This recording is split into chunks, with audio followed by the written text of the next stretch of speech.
Welcome, everyone. My name is Shana Hammerman. I'm the Associate Director of Jewish Studies at Stanford University.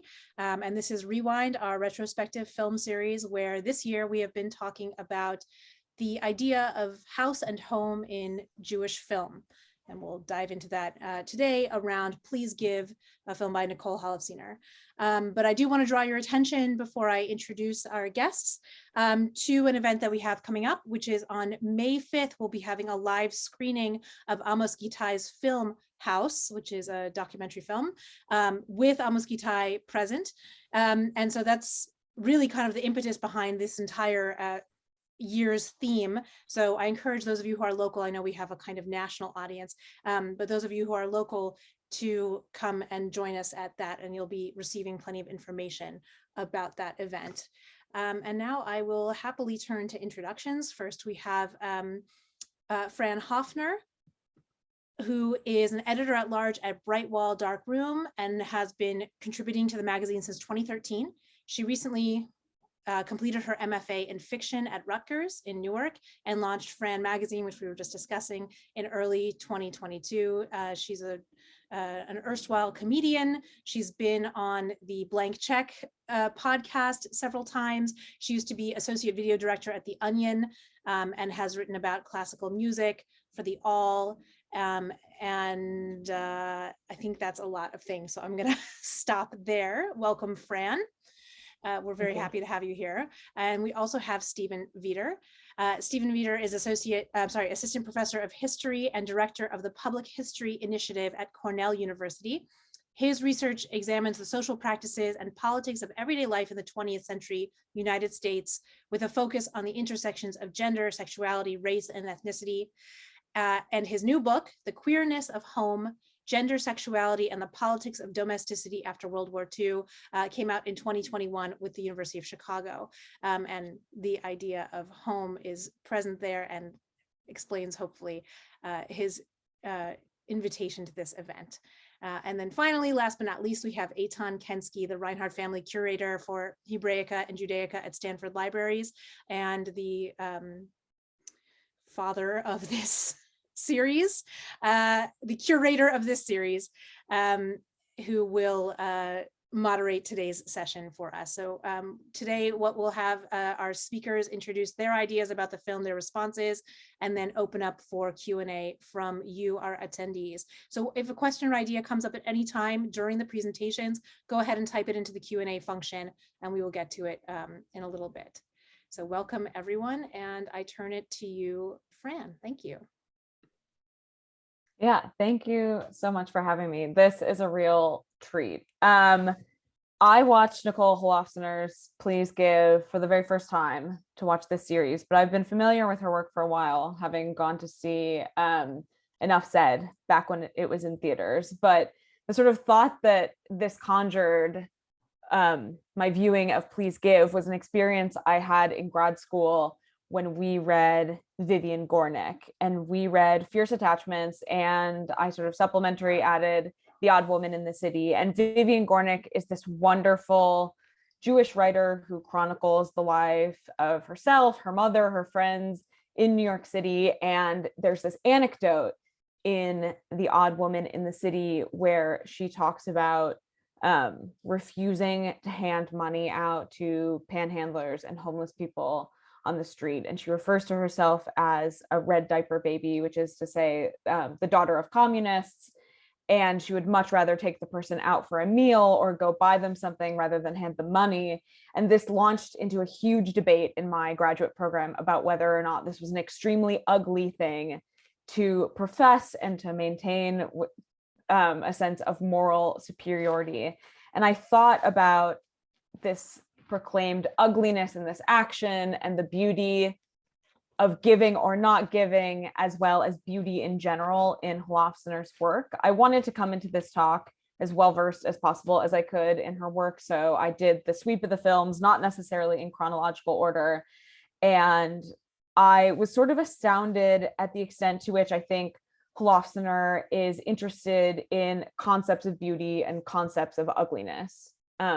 Her films that take place across the late 90s and early aughts, especially, I think, leading up until Enough Said in 2013, but Please Give being kind of the capstone, deal a lot with the body in space and the body at home, and specifically this idea that I think permeated throughout the late 90s and early 2000s, which is that if you physically look good, you are a healthy, good, kind person, and that these two things are inextricably linked. A conventionally attractive person is a mentally healthy person who is also behaving well. And in a movie like Please Give, we have characters like Amanda Peet's character Mary, who works as an esthetician, giving facials, is self-tanned, is, played by Amanda Peet, is beautiful, but reflects a real ugliness of society and a belief that beauty is something that can be bought. And similarly, Catherine Keener, who's kind of operated as Holofcener's muse over this stretch of time, is kind of our entry point into the film as Kate, as a woman who is waiting for her next door neighbor in her apartment building, to die, essentially, so that she and her husband, who have bought that apartment, can expand their own. And this too, I see as a grappling with and an attempt to acquire beauty, to grab onto beauty. There are reasons to expand an apartment, some of which are space, but there are 3 of them there, and they seem to have plenty of room already, her and her husband and her daughter Abby. But the necessity of having this other apartment to add onto their own is all about expanding the master bedroom, something, that is a shallow desire, a very capitalistic, almost meaningless desire, motivated by the opportunity to make this apartment more beautiful. But Kate grapples with this guilt all throughout the film, and what is worthy of giving, what is beautiful about giving. She also works in furniture reselling, taking furniture from the recently deceased and reselling it in Upper Manhattan at a much jacked up price. And she admires these pieces, and when she looks at the apartment of a person who has recently passed and talks to their children or their siblings or their friends, they're quick to bring in memories of the piece, and she's only able to kind of view these as shallow objects that can be resold, marketed as trendy, and so on and so forth. And I was just compelled by this notion of ugliness, if only because I think recent trends in film veer away from this, are really afraid of this kinds of ugliness. Speaking of ugliness, there's a little bit of construction next door. If they're expanding bedrooms, I have no idea, but I'm sorry if you hear the odd drilling or hammering. But I was interested in this idea of ugliness in Holofcener's films because I think in recent media, this is something that is ignored under the guise of body positivity, in that everything is beautiful constantly. Mean people are beautiful, nice people are beautiful, everyone is beautiful, therefore nothing is beautiful. And Holofcener's work, and I think specifically Please Give, is about the ugliness of these beautiful people who are striving for a kind of inner beauty and don't know how to do so outside of the gaze of like outward material beauty. And I last sort of want to talk about the character of Kate's daughter Abby, who's played by the amazing Sarah Steele, an actress I love and don't see in enough nowadays, but that joke's on me for not watching The Good Wife. Sarah Steele plays Kate's daughter Abby, whose motivating factor throughout the film, her one big want and desire, is a pair of jeans that fit her correctly, that she feels good about. And this holy grail of jeans feels like one of the most evergreen desires, I think, of a lot of women, let alone like full-figured women. And that this pursuit torments her, makes her miserable, makes her jealous, envious, grumpy. She can't understand why her parents, who so willingly give to people on the street, can't give her money to get the kinds of jeans that she wants to fit her. And I was reminded of maybe one of the great scenes in Judd Apatow's work, and maybe the only great scene in his film This Is 40, which is when Apatow's daughter, Maude Apatow, who plays, I think, a character named Maude in that film, is having a tantrum, pulling all the clothes out of her closet just screaming that nothing fits her, and then ultimately collapsing on the ground in tears. And I think the torment of how to become beautiful, how to sit with ugliness, how to make peace with ugliness, and to hold these two opposing ideas is something that feels very tangible in Holofcener's work. I think conversations around the body, both good and bad, play huge roles in the Jewish home. Who is eating enough? Who is not eating enough? I was out in Boise this past fall, and I did an event at a synagogue there. And immediately all these women came up to me after the event I did and wanted to know if I was eating okay. And I know I'm on Zoom, but I can trust and assure you all that I'm eating fine. And also I do not look emaciated. And so that kind of care and tact, but also sometimes lack of care and lack of tact, plays a role in just sort of common domesticity. Are meals being had? Are you alone? Are you with people in your house? And this kind of community that is built over the Holofcener's films. Usually her movies kind of come to some conclusion that involves all of the characters being together in a space or gathering despite or perhaps because of their differences. And I find that in and of itself to be very beautiful, even though there's a lot of ugliness and discomfort present in them. I think that's all I would like to say. I would love to turn it over to Stephen to hear what he has to say next. Thanks so much, Fran. And I just want to say I'm really delighted to get to have the chance to be part of this conversation. I admired this series, and I'm really delighted that Eitan invited me to take part and to be in conversation with you, Fran. I'll say I remembered this film kind of vaguely. I think I saw it probably as like an online rental, like shortly after it came out. I didn't see it in theaters. I saw it at home, maybe like in 2011. And I'll say that I didn't remember loving it. But I did love it this time. And I think that part of that might be that I have a greater tolerance now than I did back in 2011 for the level of discomfort in the film. I sort of how uncomfortable a film it is to watch in a lot of ways because of the kind of emotional grappling that the characters, especially Kate, are working through. I think the thing that in watching this film and really watching it for the question about sort of what is it trying to say about home, the thing that really struck me this time was the ways the film is about the kind of capitalization of home and family, and the kind of corrupting effects of the ways that market value and questions of market value and money get attached to home, something that we often presume to be the kind of realm of sentiment and emotion, but actually through real estate, right, and through furniture sales, that actually becomes a site of capital in ways that are really kind of, I think the film suggests, like really corrosive. And I think, and this happens, I think, as Fran, as you've already alluded, kind of in two key ways in the film, right? The first is the kind of, in some ways, the hook of the whole film, right? That Kate and her husband Alex are just waiting for Andra, their neighbor, to pass away so they can expand the apartment, right? And you know, and the kind of market value of that apartment space. And then the other is that Kate and Alex work in furniture, sort of buying and selling, if they're trying to ride this wave of mid-century modern furniture trends, right? And buying things at a much lower value or much lower value than what they ultimately sell them for.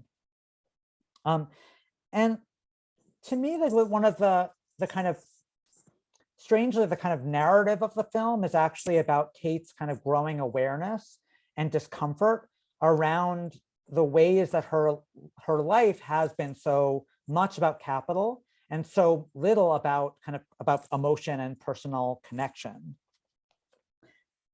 One of the things that I was thinking about that really reminded of when watching the film is one of the arguments that Sarah Schulman makes in her wonderful book, The Gentrification of the Mind, where part of what she argues is that but the way that the gentrification of lower Manhattan kind of operated in the 1980s and 90s was really through the death of people from causes related to HIV and AIDS, right? That there's a kind of process of death, displacement, and replacement that HIV/AIDS initiated that led to, right, the kind of this very quick and rapid turnover of apartments in the East Village, especially.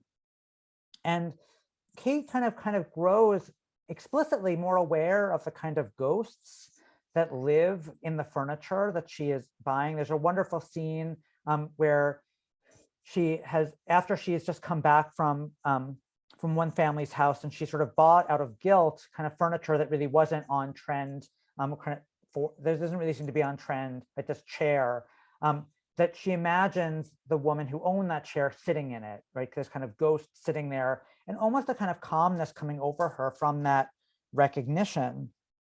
And to me, the film is a lot about the kind of ghosts that, in the kind of ghosts of the apartment and the ghosts of real estate in New York City, right? And the kind of haunting that Kate becomes increasingly aware of. The one moment I think that in the film that really capitalizes, or that really crystallizes that rather, is a scene where Kate and Alex go downstairs in their building to the apartment of a long-term tenant who has just passed away. And Kate sort of accidentally, unthinkingly asks the daughter how much their neighbor bought the apartment for, and quickly apologizes and realizes what a wrong question that was. And that again is sort of this kind of part of Kate's evolution, these moments of realization about the ways that the kind of capitalization of real estate and home has kind of eked out a kind of humanity or sentiment and feeling. One of the other questions I was thinking a lot about also was about the Jewishness, of course, of this film, sort of what is Jewish about this? And I think it really is about that central moral conflict, about the market value, kind of not just the kind of the awareness, but also the deep guilt that Kate begins to try to work through, and her increasing awareness of both the kind of dishonesty and inhumanity of her and Alex's buying and selling practices, and the ways that that is playing out in a kind of everyday scale. One of the primary shooting sites for the film actually is I mean, I think it's probably the one place in the film that I noticed where Jewishness sort of most overtly appears. Is there are a number of scenes that take place presumably around the corner from their apartment in front of a conservative synagogue on just off of Fifth Avenue. I looked this up to figure out where this was, and it's a conservative synagogue like at the corner of Fifth Avenue and East 11th Street. And there are a number of key scenes that take place there. One of them being this central moment of conflict between Kate and her daughter, Abby, where Kate wants to give a $20 bill to a man who's homeless and resting outside of the synagogue, and Abby kind of bristles at that. And what strikes me about that scene is there's a way in which Kate, out of her guilt, is trying to compensate, right, for the kind of inequality and inhumanity of the city, that somebody who is unhoused, is living right around the corner from the apartment that they're just trying to wait and expand. But then, and Abby objects to this, but it seems like first, I think for the wrong reason, because she's just angry that her parents are willing to give a $20 bill to a homeless person rather than to go and buy her a pair of jeans. And Kate's ultimately ashamed to have to give a $5 bill instead. But what I think about that scene that kind of cuts to the core for me of one of the central conflicts of the film is that what it actually reveals, I think, is Kate's inability to actually see her daughter, really to actually connect with her daughter in any meaningful way. And again, also the kind of overvaluation of money itself, that Kate thinks that some amount of money is going to be adequate to kind of wash herself of her sins. I'm really struck also by that final scene that Fran pointed to, where finally, right, Abby gets to get her pair of jeans, as Fran was saying, this kind of holy grail that she's been waiting for all of the film. And what strikes me about that is that even though it is about, finally about money in some way, it also is this kind of really deep moment of connection between Kate and Abby, where for one of the first times in the film, Kate really seems to be able to see her own daughter. And it makes me think about if the film is also asking us to think about, right, that we can't necessarily get away from capitalism, but maybe there's a way to kind of work through it, right, to still find a connection amidst that system.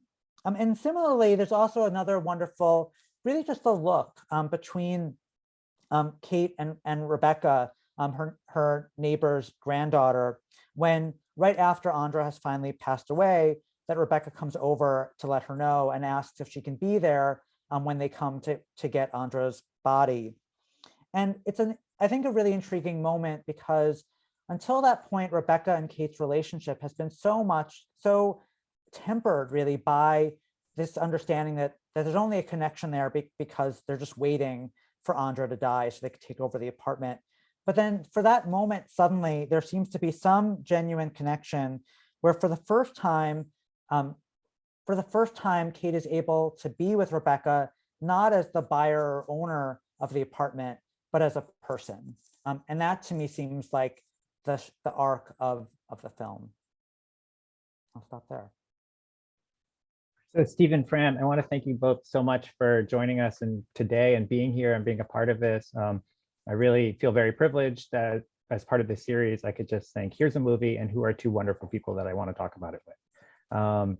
And you both gave really interesting presentations. And I want to start with where Stephen basically left off, which is kind of an obvious question for the Taube Center for Jewish Studies, but actually, as far as I'm concerned, a less obvious one for this movie, which is the question of, is this a Jewish film? So Stephen, I think what you say is very interesting about the market values at work and Jewishness kind of being tied into this questioning of the market. But I'd like to give us a different way of thinking about it, which is in terms of its spatial orientation. As you note the synagogue. So this is a movie with a Jewish backdrop, right? They live around the corner from the conservative synagogue, and there are so many scenes that are shot in front of its sign. I'm going to give you two other Jewish spaces. There's a mezuzah visible on the doorpost of the mammography center, which you can see, when Mrs. Portman introduces Rebecca to her grandson. And there's also a visible falafel shop across the street from the salon where Mary works, which you see when the Abby enters to get her facial. So this is a movie that is kind of spatially Jewish, and it's also spatially Jewish by omission. In real life, their building's address faces a very large church, but the way the movie is shot, you either never see the church or it appears, as an unidentifiable building. So I'm wondering, what does it mean that the spaces of the film are Jewish, but the people are not, or are not obviously Jewish, that these are people who don't have any last names. They just kind of are people who are in this world of whatever ethnic background. So what does it mean that it is Jewish space, perhaps, but not Jewish people? And also, as a side note, if you think that there are other Holofcener films that more comfortably wear the title of Jewish film, or does it not matter at all?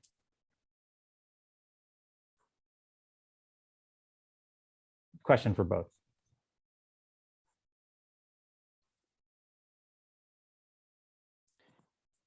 Of the films I watched, I feel like I found Jewishness in almost all of them, except for Land of Steady Habits, which is her 2018 film. Sort of maybe most notably, what's different is that it centers around a man. That film to me feels very alienating or alienated from the rest of her filmography, perhaps because it's an adaptation. But I found Jewishness in all of the films, including Please Give. And I thought a lot about the reclaiming of space and reclaiming land as something sort of fundamentally at odds with Judaism in a way that I found very Jewish, that this is a family who sort of seeks to expand whether or not that is the right thing to do, but because they can lay claim to this ability. We think of Jewish people as kind of naturally nomadic and thinking of perhaps the next space to move on to, but that these are people who not only want to settle, but want to settle more and wider because this opportunity is granted to them, both in acknowledging, but also shirking the history. I think New York is full of space that used to belong to Jewish families or Jewish areas that have been quickly repurposed or reused for something else in a way that I think, is both disrespectful, but also eager to move past, a point of violence or a lower class kind of lifestyle, as you see in like the East Village nowadays being sort of more trendy, expensive area where once there were tenements. It's such an interesting question, and Fran, you reminded me also, right after college, I lived in the East Village, and I remember that there was like an old synagogue on First Street, or maybe like basically pretty much like directly on Houston, that was being, that was bought and converted just into like basically like a one family, brownstone kind of apartment, right? And it was interesting, right, to see sort of what they left of like the original kind of stained glass. And then when I lived in Borum Hill, there was also like an old synagogue that was converted into a club. This was on Atlantic Avenue. And that also was like really, and it was under construction for a long time. I never actually got to go in there, but I was just so fascinated about like, what were they going to leave, right? What were they going to leave? What would be the remnants of it? And in some ways, like that's, I think, also one of the stories of New York in general is about this constant sort of entrance and displacement that the film in some ways is grappling with. I mean, it's worth saying too, the way, even though the film is some ways, it's a very white, Please Give is a very white film until we get finally to the land, to the superintendent's apartment, right, not even on the first floor, like in the basement level of their apartment, a Puerto Rican family that lives there that Kate seems to have some vague awareness of. To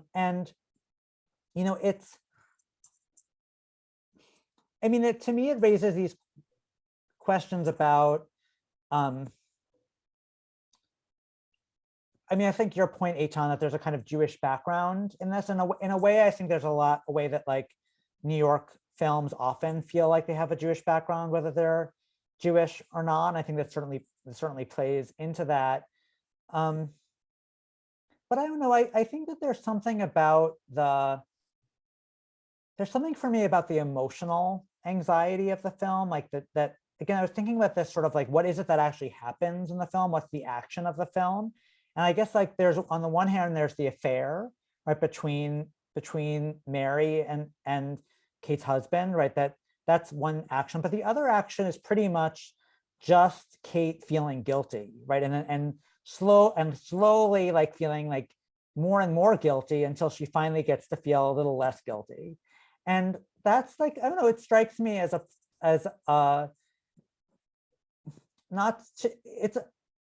a particular kind of, to me, strikes me as a particular type of Jewish narrative, right? Because it can't be simply resolved, it can't be simply undone, but it needs to be grappled with kind of repeatedly. The other great scene I think that happens in front of the synagogue is the discussion between Abby and Rebecca about walking down the street with dogs of dog poo with their dogs, and what it would mean to walk there without it. And I think it's also just there's nothing really particularly Jewish about that scene. It's just a kind of a wonderful moment of I think of also how the film does just try to look for moments of connection, right, against this backdrop and sort of unlikely pairings of people. I just want to go off that with what you said about it being a very white film. And I thought about this in context also of like some of the research I've done is looking at that period in the late 50s and early 60s when Jews in New York start to become white essentially and benefit from white privilege. And I think a lot of Holofcener's work, it's often very easy to write off her work or these comedies like these as movies about like white guilt specifically, but I think there are great dissections of that kind of white guilt, especially coming from people who believe, as they often do in her films, that they are the actual underdogs, that they sort of deserve what they view another perhaps tier of white person has that they can't kind of access.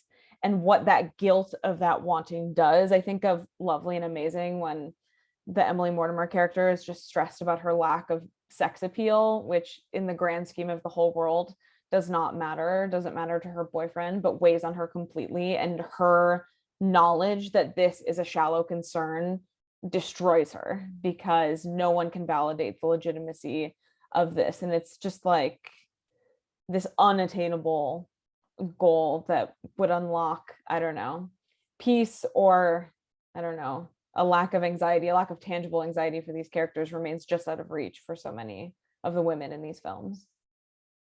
It's funny you mentioned Lovely and Amazing. I think the first time I saw a Nicole Holofcener movie was Lovely and Amazing, which I saw in the theater as an 18-year-old boy, and I can't think of a worse person to be to watch that movie. I was totally not ready for everything that you just said and all of the emotional intensity of that movie.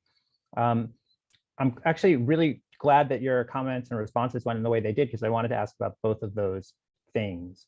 I think that, Stephen, you're right that a lot of movies that are set in New York feel Jewish just by the fact that they're set in New York and they're set there in a certain way. I think what I'm trying to get at is this movie is that, but also slightly more so, that it's a real heightening of the Jewish spatiality of it. And then in particular, I tend to notice when mezuzot are just on filming locations, because they didn't bother to take it down because they didn't stop to think about whether or not this should be a Jewish home or not. It happened in the Marvel's Hawkeye. They hide out in an apartment that belongs to the aunt of Kate Bishop, but it has like a mezuzah on the wall and all of these like Broadway posters. And so you actually have this narrative of like, this is a Jewish home from a Jewish woman who lives in New York City who's obsessed with Broadway. This is the most believable character that I can come up with whatsoever. But here, I think that it's the notion of it being a part of the mammography center that I think is really interesting, because that takes us into the notions of like motherhood and Jewish motherhood as something that, to explore, in this conversation. But I think the other element that it manifests is this question of, of guilt and of ethics, that the movie title, Please Give, suggests to us a moral imperative and an imperative to give. And this is a character that's completely riven by her guilt, who feels this urgency of kind of giving back, but she lacks any kind of framework for actually exploring, her altruism. So I'm wondering if it would be fair, to connect Keener's guilt to any kind of absence of Judaism or any kind of absence of an ordering system beyond the self whatsoever. Or if it's really just a notion of an abstract white guilt and kind of trying to understand what this means, maybe in a kind of more sophisticated way than the characters in Friends with Money, which was her movie that preceded this.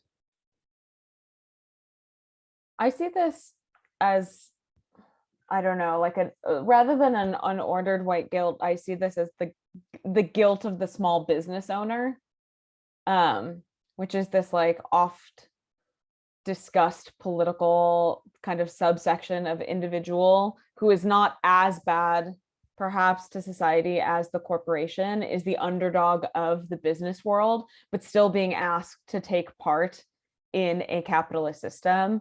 And it sort of begs the question, what are the ethics of a small business owner? Is there an ethical way to run a family business?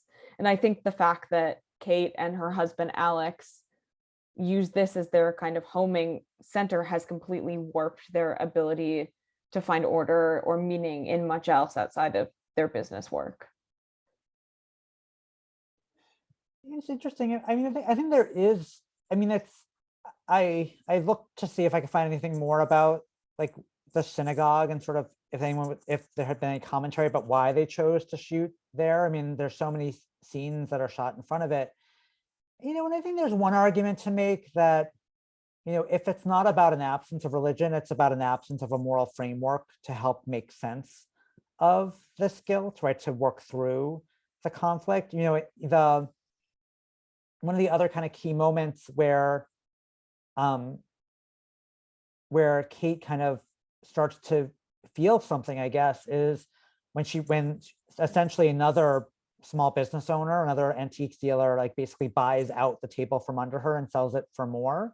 When she suddenly is put in the place actually of that she's put lots of other people into, right? But there's no, the only person who kind of, there's a woman at the other store, right, who kind of acts as a kind of momentary moral conscience in the film, right, kind of prophet-like figure, that we get only for that moment. And then also I was thinking too about the funeral scene, which is not like a particularly like rich funeral scene, right, either, like in terms of like, it's just sort of like sad and ordinary. And what's weirdly, I think what's weirdly beautiful about that, to me, about that scene where Kate imagines the kind of ghost of the woman who, you know, whose chair she just bought, what's kind of beautiful about it is it does sort of push right into a more spiritual place in the film, and open, and that feels a little bigger, right? Feels a little bigger than the material demands that are right in front of her, where, you know, she felt like she was buying that chair out of a sense of guilt, but there's also a weird sense of actually, for the first time, being able to actually see the person that was in it. And that feels like, so much of the film is about Kate not being able to really see the people in front of her, right? Or of it turning back into herself. And so that moment was really intriguing to me, as a spiritual moment in the film, even if it's somewhat unbounded. I think that's an interesting note to think about, is seeing the person there, because a lot of the movie is very superficially, it's about this notion of inheritance. And it's about the fact that Kate and Alex are literally people who deal in the things that we leave behind for others, that their surplus value, and this is connected to what Fran said about small businesses, that their surplus value is the difference between what one generation values and thinks is important and what another generation thinks of as trash.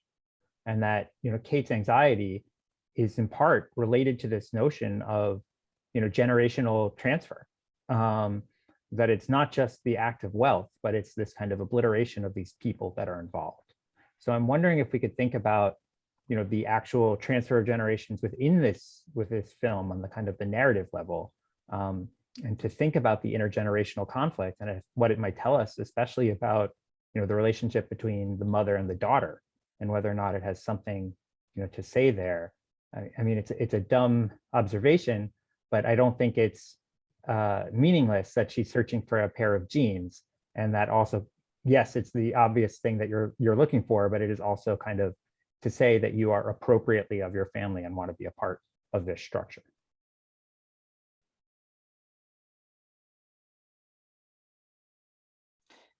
Well, I just want to say it's interesting, Fran, that you pointed out, right, that the reason they want to expand the apartment is just to expand the master bedroom. And I mean, your question, Eitan, made me occurred to me that there's one thing that's kind of unspoken in the film is that in buying the apartment next door, they've essentially also disinherited Mary and Rebecca, right? They, you know, and there's a weird sort of like also, there's a weird sort of gap in the film where, you know, we learn that Rebecca and Mary were essentially raised by their grandmother, but Kate and Alex seem to have no memory of them from before. And me, you know, that's, I don't know, that it's not clear to me what that is about, but I don't know, it's interesting that there's a way that a lot of the younger generation in the film just wants to get away, right? That like no one seems to have time. Like part of what Kate and Alex kind of prey on is that none of these young people who've inherited the furniture seem to have time to actually deal with it, and none of them seem to actually appreciate their like parents or grandparents' taste, right? They don't see it, and it I don't know. It just strikes me again about the ways that there's a material inheritance that's actually in some ways disavowed, but also a kind of emotional inheritance that's disavowed in the film. I think one of the things about the apartment expansion is just that we don't have a firm grasp on why this is something that needs to happen for this couple or this family. They focus on the master bedroom. Maybe they talk about one of the hallways, but this is a married couple with a daughter in high school and a dog. It doesn't seem as though there are other kids in their future. The sort of necessity of expanding the apartment is perhaps also just to make it more resellable, more marketable to someone with more, that they can use that to bargain their way up in society. And so I think around the sort of vagueness of that reselling point as being like business for business sake, that this is also just a matter that has not been given the emotional weight that other things in this film have been given, I think for a reason. Like these characters perhaps don't know why they think this is a good idea. Sort of slightly diverting off of that, there was one scene we haven't talked about yet, which is also that at the end of the film, Kate returns a vase to one of the customers from whom she bought material. And that his initial question to her when she brings the vase back, this vase has been sitting on her desk. She's been looking at the fact that this belongs to someone, that its value is perhaps more than she initially let on. And when she brings it back to this man, his, first question to her is like, is it worth a lot? Is this something that he too could turn around and resell for more money? And that this is kind of the key question versus this is something his mother owned that meant a lot to him, feels prescient in just the world that Holofcener has established. That seems also interesting because I think one of the undercurrents in a lot of those scenes where Kate is going to buy furniture is like just the emotional stress that people are under. But that's an interesting scene because there's no emotional stress at that moment, and he still asks, like, is it worth anything? Right? It's not about an emotional connection. I mean, in some ways, I guess it's also about, right, the sort of like feudalness of like material goods. Like he immediately drops it, right, and breaks it. And, and it again suggests like, what actually matters in that scene is that Kate actually suddenly has a connection with him, and that and the material, and she seems to walk away kind of blissfully unaware that he's just broken it.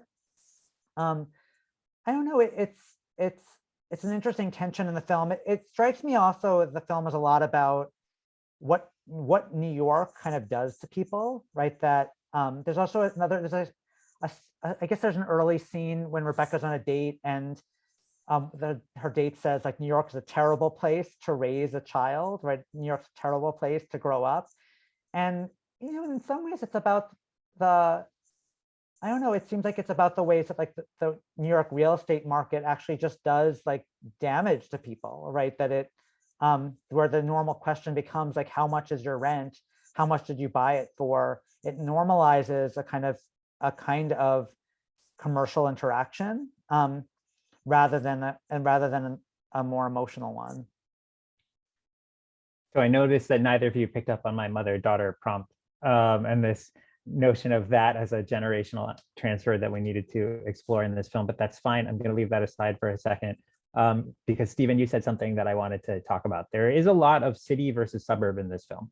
And there's a lot of the fact that the people that are inheriting these possessions are often live in the suburbs, or they live in the country, or they see objects and they think this would be great for my New Paltz place, or they think, so it's about this dichotomy, and that this is something that the movie wants to play up.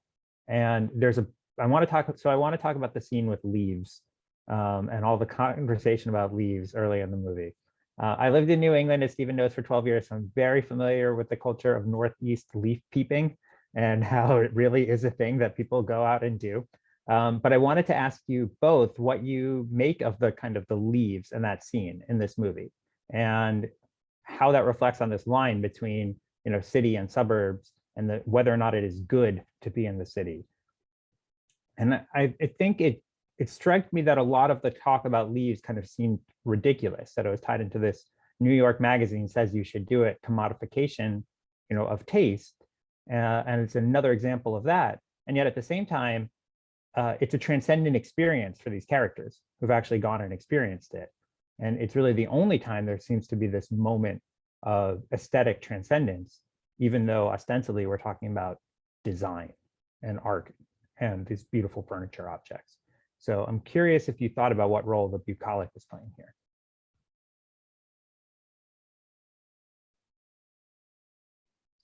It's like the one sort of costless activity in this. It requires sort of the effort of, you know, getting up and driving out of the city and the mileage and the having of a car, but it is a purely natural and spiritual moment for these characters, but it also has no sort of tangible value that they can latch onto. It's really experienced at its own kind of face value, in a sense of whether or not you find something that is also like aging and dead in a way to be beautiful, which I also think plays into like the larger kind of themes of the film about the beautiful and the ugly. That if we look at like leaves falling sort of as what they are, it is sort of a cycle of nature that could be easily interpreted as an ugly thing happening or as a dying thing happening. And I think that we get different reactions from both young and old characters about the leaves happening. I think the young characters are very entranced and bewitched by this, and the older ones are sort of like, these are just leaves. That Andra, specifically the older neighbor, won't even look at this process happening is a sort of denial of time itself. And so I think this like rare stepping out into nature just sort of takes the film outside of itself also, and introduces like one new element for the characters to reckon with, that they then, you know, ultimately, I think in a sense, reject in coming back to the city. Yeah, I mean, that I'll say that scene was also one of the scenes that I really remembered from watching it the first time, because I think there's the moment when Andra just like basically will not turn around and look at the leaves, and there's something about that scene that I find really painful.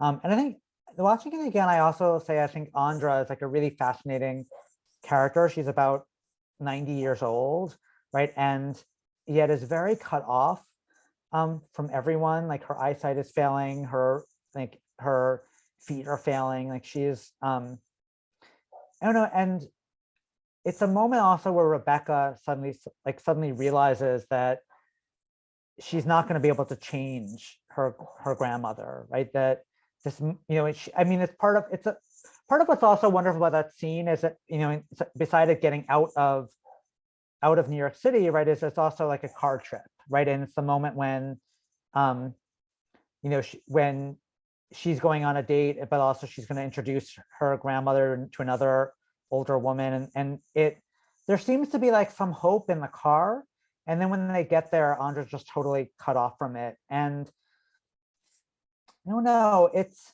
I think it's about kind of Rebecca also turning away. It is the moment in the film when Rebecca turns away from her obligation to her grandmother, which is kind of weighing her down, where she also, I think, feels as, you know, really invisible to her grandmother, as I think Mary does too. And that, I mean, maybe that can only happen at that moment of transcendence where she suddenly sees something else that's possible for her.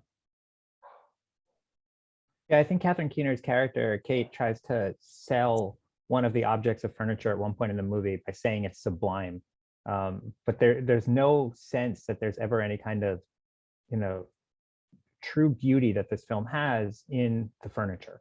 That what seems to be beautiful is the kind of this valuation process and this ability to be able to say that something belongs to something was made by someone.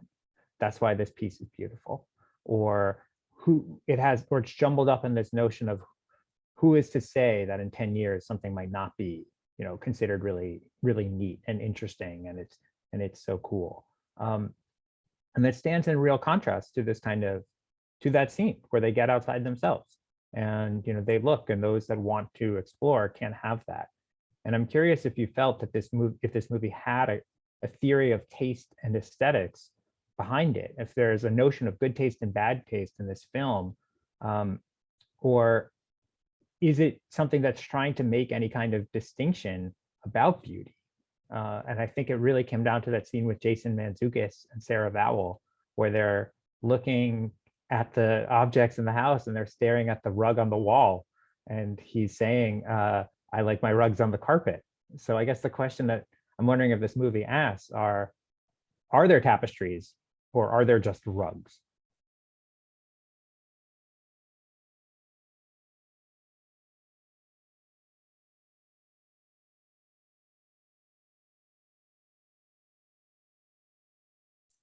I don't know. In some ways, I feel like the film suggests that like taste is, is just also just like about like shop owners just not telling you that this is good or bad, right? It's just about this. It's just about the narrative and the sell, and what makes the scene with the leaves interesting, even though like New York Magazine is also selling it really hard, right? Is there's something kind of undeniable about it because Rebecca is sort of unfazed by like the doctor and everyone else, like sort of, she seems initially very unfazed about it, and then it's kind of, and then is elevated by it. But there's a way I think that the film sort of asks us to see taste as something that's not quite real, or that is only about like is somehow also kind of artificial. But I don't know. I mean, then I keep thinking about Abby going to buy jeans and sort of why the film ends there. I think a lot about Mary and Rebecca and the ways in which they almost feel like archetypes, the extremely dutiful and responsible daughter who has maybe taken on not like a physical ugliness, because I don't think you can cast Rebecca Hall and maintain that successfully, but certainly like a lack of shallowness and a lack of glamour compared to Mary, who is self-tanned and prim and proper, and the way in which they come together every single night that they're home to eat frozen dinners in front of the TV suggests to me that despite their kind of divergent moral paths, they share, though they don't love it, this kind of rote taste in what they eat and allow themselves to take part in. Perhaps their motivations to eat this food or to put up with this food are different for each of them. We don't get into it, but I found it to be a pretty odd detail, and also just of its time, that this is what these two characters do when they come together and see each other at the end of each day. I think the film finds taste to be a completely subjective value, and I think Kate, in learning, I think through sort of the other family here, Kate learning through her daughter's pursuit of jeans that something her daughter finds beautiful she may not understand, but understands that there's taste that her daughter sees in it is kind of their own journey of acceptance. Just that it's processing someone else's, moral code. So I have two last questions, and I think Shayna's going to come on to ask anything that we gather from the audience. One of the things that is very distinct about this movie is the kind of reflexive elements of it. So the fact that Catherine Keener plays someone named Kate, or Rebecca Hall plays someone named Rebecca, to the point where I start to wonder, like, could they not find a Eugene as an actor to play this character, or why is that here, or was Alex originally written for someone named Alex? But I think it's important because we think of Catherine Keener as a kind of stand-in character for Nicole Holofcener, that they'd had this kind of dynamic together, especially in a movie like Friends with Money, where she is a screenwriter. Catherine Keener plays a screenwriter, and you can imagine that Nicole Holofcener working with someone else would look much like that scene where Catherine Keener character in that movie is playing with it. So I was thinking about the fact that it's a movie that calls attention to itself and the connection between the people and the characters. And it's also one in which the question has to do with this notion of generations and inheritance and taking something. And so the fact that Nicole Holofcener is something of like a legacy of Jewish filmmaking, that her stepfather is an Academy Award-winning producer, and her mother, Carol Jaffe, is an Oscar-nominated set decorator, for Woody Allen's Hannah and Her Sisters and for Radio Days. And so set decorator isn't really that far removed from furniture and from the notion of furniture design. So I'm wondering how you start to read this film biographically, if you do, and if we are reading it biographically, do we see that who is the stand-in for Nicole Holofcener? Is she the mother? Is she the daughter? Is she in the place of Abby, thinking about this relationship with her parents? Or is she in the place of Catherine Keener, maybe marveling over her daughter?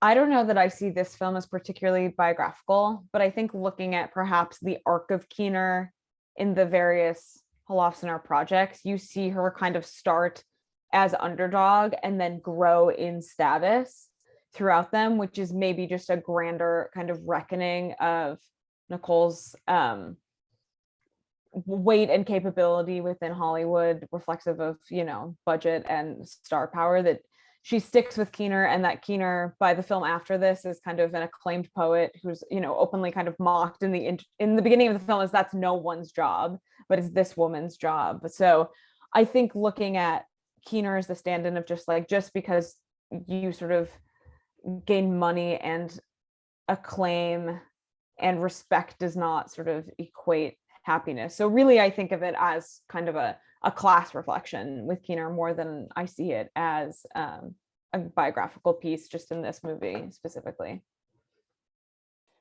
It's also interesting to me with Keener in general. I mean, just thinking about what an unusual and amazing actress she is. I'm thinking about things like being John Malkovich and then Get Out, right? And the way that she always is able to play these characters who are just always a little uncomfortable, right? Who are always at the edge of morality, that are always at the, always sometimes uncomfortably relatable. And I feel like that seems like part of what makes the film work, right? Is Keener, right? Being somebody who is at once relatable and also awful, right? And notice and wanting her to being with her through that guilt, right? And drawing us into her guilt. I just wanted to also say to what Fran was saying before about that scene at the end with Rebecca and Mary, right? That they're on the couch, right? And this is back to the question about taste, but their couch at home is kind of, I think, in comparison to the mid-century modern furniture elsewhere, is kind of flamboyantly awful, right? It's like a kind of wallpaper kind of design with like this old, very clearly not just like kind of frumpy, but also old fashioned in the fabric. And it's interesting that becomes the scene, right? That becomes the set really for like the one moment of really close connection between Rebecca and Mary, when they're just silent with each other, but Mary suddenly leans on Rebecca. And it's interesting to think about the ways that Abby is an only child, but then framed against this relationship, this fraught relationship between these sisters, Rebecca and Mary, who seem so different, and who are both, I think, really deep. I mean, I think it's also an undercurrent of the film that they are both very deeply traumatized by the loss of their mother to suicide, and that Mary is so defended, and then there can be this moment right against this really hideous couch, and that's not, again, the taste of it, right? The set of the design of it doesn't matter. All the things we've been told in the film that matter about taste and design suddenly don't matter because it's just the backdrop for the emotional story that's really happening. So my last question is one that I started joking that I would ask 1,000 questions about, but I actually do want to ask one, which is that this is in this movie about film and about objects and possessions, and what meanings our objects bear and whether or not our objects and furniture leave ghosts. We don't know much about what Abby has, but one of the things she does have is that on the poster of her room, when which you can see very clearly when she's talking with Oliver Platt, is a poster for the Destroyer album Trouble in Dreams. So granted, that album was probably new when this movie was being filmed, but why Destroyer and why that album? Is the phrase Trouble in Dreams somehow relevant? Were there any, if you know the album, were there any songs that kind of struck you as being in a similar vein? The one time we actually hear Abby listening to music, it is kind of anonymous hip hop and has nothing to do with Destroyer. But I had to ask, since part of my normal preparation for these programs is to walk around listening to Destroyer albums, why was this here? And if you saw any meaning to it. And Fran, you're an ex-classical music writer, or sometime classical music writer. So maybe I'll start with you. Oh, I was gonna respectfully tap out of this one. I've never heard a Destroyer song in my life. I don't know that I could accurately comment or say anything. The grand joke of my classical music knowledge is I know basically nothing about contemporary music whatsoever, such that one of my closest friends was like, you need to stop calling this kind of music contemporary music, because it makes me feel 100 years old. But I have no clue. Cool name for a band. That's like as much as I can give you on Destroyer. I'll check them out. I also don't know that album or Destroyer, so you're going to have to answer this question, Eitan. I can't actually unmute because there's an announcement going on about mask use in the building right now as it's my turn. So Shana is going to come on and read an audience question while I think about the Destroyer answer some more. Thanks. That was an unfortunate moment, but maybe better than children disrupting. Thank you both very much. And I want to say again to our attendees that if you have a question or a comment, you can put it in the Q&A and I will read it. I have a question, sort of taking the long view on this series that we're doing. The last film that we discussed was Down and Out in Beverly Hills, a very California movie, but in a lot of ways, I can see a relationship because that movie from the 80s also has characters who romanticize homelessness and poverty, which is what Kate does. And in that film, it's a very Reagan era film. It's about sort of like what's lost when the hippie becomes the yuppie, and the unwillingness or unreadiness of the characters to actually relinquish their comforts for those the uncomfortable parts of whatever that return looks like, the sort of bohemian ideal. And I think so this movie's from 2010, and it also has this romanticization of poverty. It comes out, so I assume it was written before the Great Recession, but it comes out right at that moment. And I think there are lots of things that happen in this movie, lots of major points that feel different now than they might have then because of a shift in the public discourse. So yes, all of this, the way we talk about whiteness now, white privilege, white fragility, white guilt, those things are more current and sort of richer in public discourse. And by that, I guess I mean Twitter, than they were in 2010. People didn't talk about white fragility in 2010. I assume that the real estate market, if it's anything like California, has only gotten worse in New York since then. And I think also Alex's affair with Mary reads differently in 2022 because of the sort of wealth and age and gender and power difference that we see. You know, he's her customer, he's paying her. There's something about it that's disquieting, I think, with fresh 2022 eyes that might not have felt the same in 2010. So my question for Fran and Stephen is, does this film seem dated to you? Do you think it captures something about the 2010s? Does it feel current, like, you know, these kinds of people? Yeah, that's my question.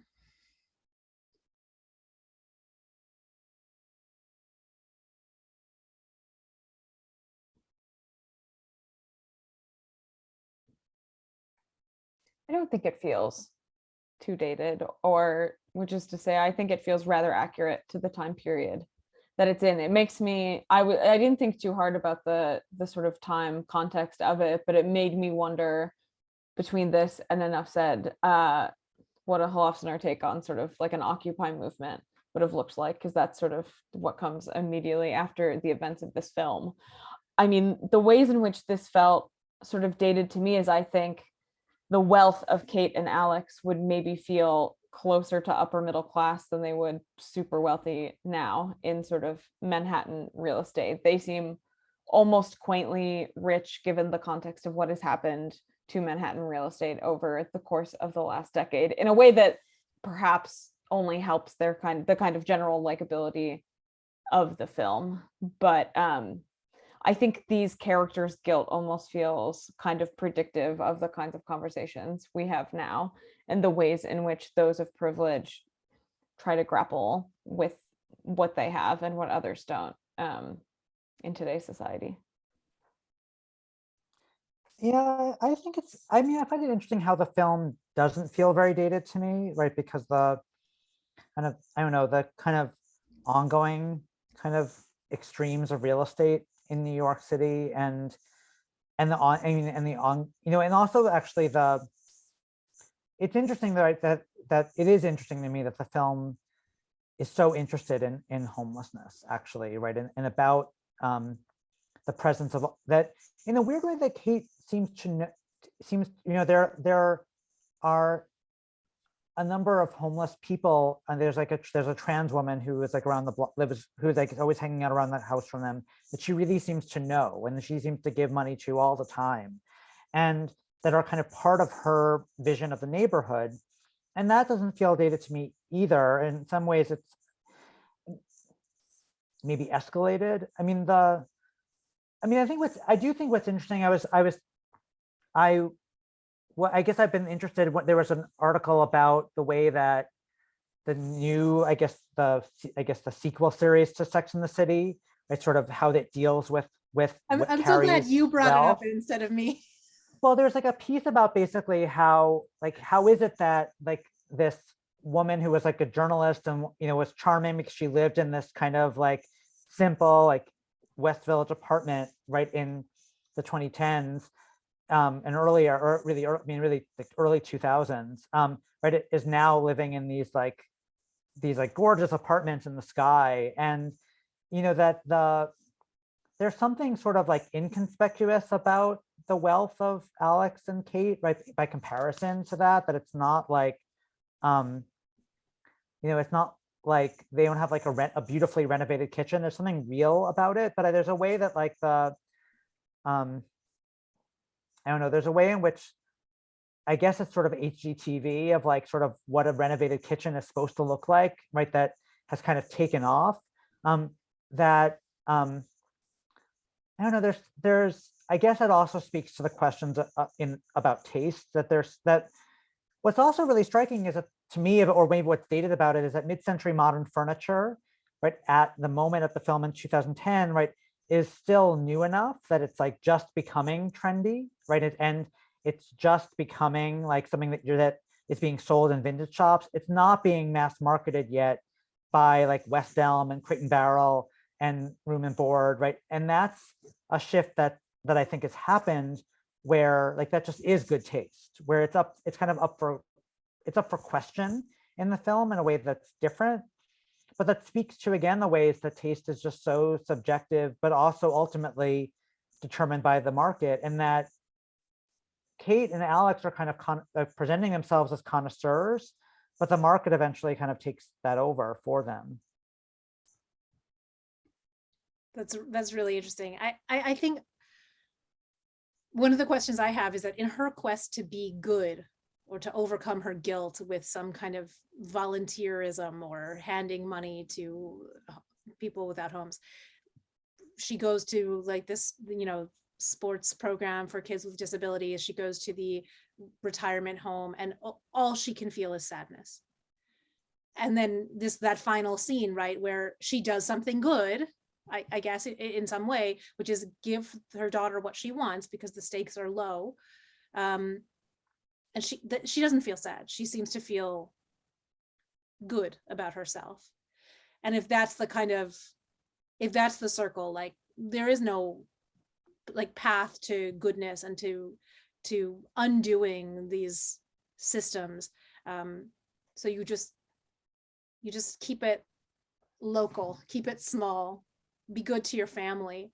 If in 2022 she would be out protesting, seeking something else, or if she would like, yeah, I mean, those were just big question marks for me. I don't know if Fran, if you have thoughts about that. Oh, I was just sort of in the context of the and just like that, I was thinking about Russian Doll, which is also, you know, a contemporary New York Jewish piece of work. And I was recently rewatching some of the first season, which also has a homeless character whose name I believe is Horse, who they sort of treat as this like wise fool prophet type of character, who obviously, like Russian Doll, does not take place in like the real world as we think of it, given its genre. But I think for a lot of its New York realism, it's one of the parts of the show that has aged the worst, is that it seemingly doesn't really know how to grapple with the class of its characters and what they can and cannot afford to do. It is more concerned with like an existential weight, which is part of what makes it fun. But I was thinking a lot about sort of just the apartment shape there, where they all live, how they're able to afford what they have, and additionally the ways in which that main character Nadia sort of puts a lot of faith into those who have less than her, I think to a grand fault. And the show doesn't really know how to grapple with it. I found sort of Keener's sort of condescension and bleary-eyed sadness to be perhaps a bigger truth of like a certain kind of liberal open-heartedness than the sort of blase worship seen in that show. But these are two very different things. That's just sort of where my mind went in that with regards to that topic. Right. I mean, there's something very beautiful about what she does, because I felt embarrassed for her and also some kind of empathy for her vulnerability. And yeah, at the end I feel almost that she's more resigned than happy, but I also think there's like a lot of happiness to be found in resignation a lot of the time, and an acknowledgement of one's limits, of just like, this is what I'm capable of doing, and if that is what it is, it's what it is. I feel like that's a perfect place to close our conversation. The happiness with resignation. Thank you so much, Fran and Stephen, for joining us today, and of course to Eitan for running the show.